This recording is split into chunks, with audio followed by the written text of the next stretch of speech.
আসসালামু আলাইকুম। আশা করি সবাই ভালো আছেন। আজ আমি আপনাদের মাঝে নিয়ে আসছি চিকেন কাচ্চি বিরিয়ানির রেসিপি। খেতে কিন্তু অসাধারণ মজার হয়। আশা করি আপনাদের অনেক ভালো লাগবে। তাহলে চলেন যাই শুরু করি। প্রথমত কাচ্চি রান্না করার জন্য একটা বলে নিয়ে নিয়েছি 2.5 কাপ বাসমতি চাল। আজ আমি কাচ্চিটা বাসমতি চাল দিয়ে রান্না করতেছি, তাই বলে যে আপনাদেরও বাসমতি চাল দিয়ে রান্না করতে হবে তা কিন্তু নয়। আপনারা চাইলে আমার একই রেসিপি ফলো করে যেই কোনো পোলার চাল দিয়েও রান্না করতে পারবেন, তাতেও কিন্তু খেতে খুবই ভালো হয়। এখন আমি পর্যাপ্ত পরিমাণ পানি দিয়ে আলতো হাতে কষলিয়ে চালটা ধুয়ে নিচ্ছি। চালটা কিন্তু আলতো হাতে কষলিয়ে ধুতে হবে। যদি জোর দিয়ে কষলানো হয় তাহলে কিন্তু চালটা ভেঙে যাওয়ার সম্ভাবনাই থাকে। এই তো দেখেন চালটা ধুয়ে নেওয়া হয়ে গেছে। এখন আমি পানিতে 30 মিনিট চালটা ভিজিয়ে রাখবো। এখন আমি একটা শুকনো মশলা বানানোর জন্য একটা প্যানে দিয়ে দিচ্ছি 1 টেবিল চামচ ধনিয়া, 1 টেবিল চামচ জিরা, 1 টেবিল চামচ মুহুরি বা মিষ্টি জিরা, দিচ্ছি 1 টেবিল চামচ শাহি জিরা, দিচ্ছি 3 টুকরো দারচিনি, 2টা কালো এলাচ, 10-12টা ছোট এলাচ, 4-5টা লবঙ্গ আর হাফ টেবিল চামচ কালো গোলমরিচ, দিচ্ছি বড় সাইজের জয়ফলের 4/1 ভাগ, আর দিচ্ছি 2টা জয়ত্রী আর 7-8টা শুকনো মরিচ। এখন আমি মিডিয়াম আছে মশলাটা হালকা ভেজে ব্লেন্ডারে গুঁড়া করে নিব। তো দেখেন আমি ব্লেন্ডারে মশলাটা গুঁড়া করে নিয়েছি, আর একেবারে মিহি গুঁড়া করে নিতে হবে, তো আমি কিন্তু তাই করে নিয়েছি। এখন আমি মশলাটা এক পাশে রেখে ওইদিকে আলুটা আমি হালকা একটু সিদ্ধ করে তেলে ভেজে জর্দা রং দিয়ে মেখে নিয়েছি দেখার সৌন্দর্যের জন্য। এখন আমি চিকেনটাও দেখিয়ে দিচ্ছি। দেখেন আমি চিকেনটা কিন্তু বড় বড় সাইজ করে কেটে নিয়েছি, আর কাচ্চিতে কিন্তু চিকেনটা একটু বড় করেই কেটে দিতে হয়। এখন আমি চিকেনটা ম্যারিনেট করে নিব। তার জন্য দিয়ে দিচ্ছি 2 টেবিল চামচ আদা রসুনের পেস্ট, দিচ্ছি 1 টেবিল চামচ কাঁচামরিচের পেস্ট, দিচ্ছি 3 টেবিল চামচ বাদামের পেস্ট। এখানে আমি কাঠবাদাম আর কাজু বাদাম পাটায় বেটে নিয়েছি। আর দিচ্ছি হাফ কাপ টক দই, দিচ্ছি হাফ কাপ পেঁয়াজ কুচি,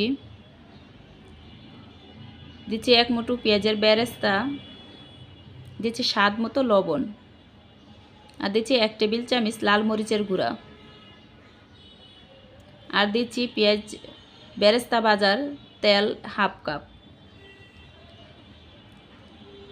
আর দিয়ে দিচ্ছি প্রথমত যে মশলাটা গুঁড়া করে নিয়েছিলাম তার থেকে 2 টেবিল চামচ। এখন দিয়ে দিচ্ছি 1 মুঠো পুদিনা পাতা আর ধনিয়া পাতা দিয়ে এখন আমি ভালোভাবে মেখে নিচ্ছি।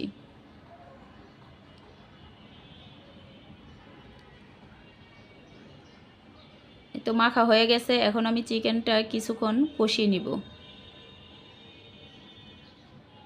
কিছুক্ষণ কষানোর পরে দেখেন পানি উঠেছে, আর চিকেনটা কষানোর সময় কিন্তু কোনো পানি দেওয়া যাবে না। চিকেন থেকে যে পানিটা উঠবে সেটা দিয়েই কষিয়ে নিতে হবে। এখন আমি পানিটা শুকিয়ে আসা পর্যন্ত রান্না করে নিব। তো দেখেন পানিটা কিন্তু একেবারেই শুকিয়ে গেছে, আর উপরে অনেকটাই তেল বেশি উঠেছে।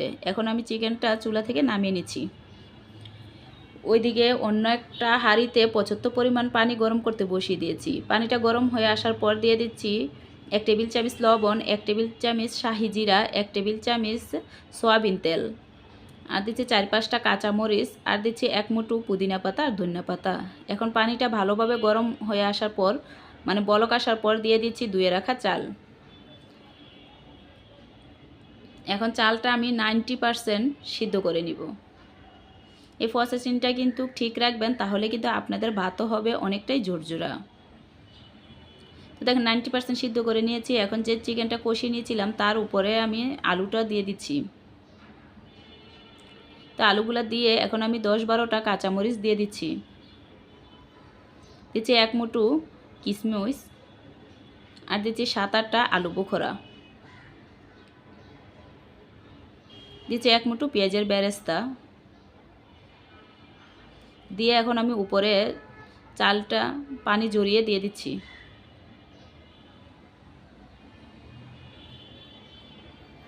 এখন আমি খুন্তি দিয়ে চেপে চেপে চালটা সমান করে দিচ্ছি। এ পর্যায়ে দিয়ে দিচ্ছি 1 টেবিল চামচ কেওড়া জল, আর দিচ্ছি 1 টেবিল চামচ গোলাপ জল, যাতে করে শাহি একটা ফ্লেভার আসে। আর দিয়ে দিচ্ছি 1 কাপ লিকুইড দুধের সাথে হাফ টেবিল চামচ টেস্টিং সল্ট মিশিয়ে, এটা উপর থেকে দিয়ে দিচ্ছি। আর দিয়ে দিচ্ছি ভাতটা দেখার সৌন্দর্যের জন্য জর্দার রং। দিয়ে দিচ্ছি কিছুটা পুদিনা পাতা আর ধনিয়া পাতা। আর দিয়ে দিচ্ছি যে কাচ্চির মশলাটা প্রথম করে নিয়েছিলাম তার থেকে 1 চিমটি। আর দিয়ে দিচ্ছি 1 মুঠো পেঁয়াজের বেরেস্তা দিয়ে এখন আমি ফয়েল পেপার দিয়ে ভালোভাবে মুখটা মেরে দিচ্ছি। আপনারা চাইলে কিন্তু ফয়েল পেপারের পরিবর্তে আটা গুলেও ঢাকনার সাইড দিয়ে দিতে পারেন, তাতে কিন্তু দমটা ভালো হয়। এখন আমি নিচে একটা এরকম তাওয়া বসিয়ে তাওয়ার উপরে এখন পাতিলটা বসিয়ে একদম মিডিয়াম আছে প্রায় 40 মিনিট দমে রেখে দেব। তো দেখেন 40 মিনিট পর আমি ফিরে আসছি, ফয়েল পেপারটা খুলে নিয়েছি। এখন আমি নিচ থেকে একটু নেড়ে দেখিয়ে দিচ্ছি, দেখেন ভাতটা কতটা ঝরঝরা হয়েছে। এখন একটু মানে গরম তো তাই একটু ভিজা ভিজা দেখাচ্ছে, আর কিছুক্ষণ পরে যদি এভাবে রেখে দেওয়া হয় তাহলে একটু দেখবেন আরও একবারে ঝরঝরে হয়ে গেছে। তো দেখেন আমি আপনাদেরকে প্লেটে নিয়ে দেখিয়ে দিচ্ছি দেখতে কতটা সুন্দর আর কতটা লোভনীয় হয়েছে। অল্প মশলায় অল্প সময়তে চটজলদি এরকম একটা কাচ্চি বাসায় দিয়ে যদি খাওয়া যায় তাহলে কেন আর রেস্টুরেন্ট থেকে অর্ডার করে খাবো, তাই না? খেতেও কিন্তু অসাধারণ মজার হয়েছে। অবশ্যই বাসায় একবার হলেও রান্না করে খাবেন আর কীরকম হয়েছে কমেন্টে জানাবেন।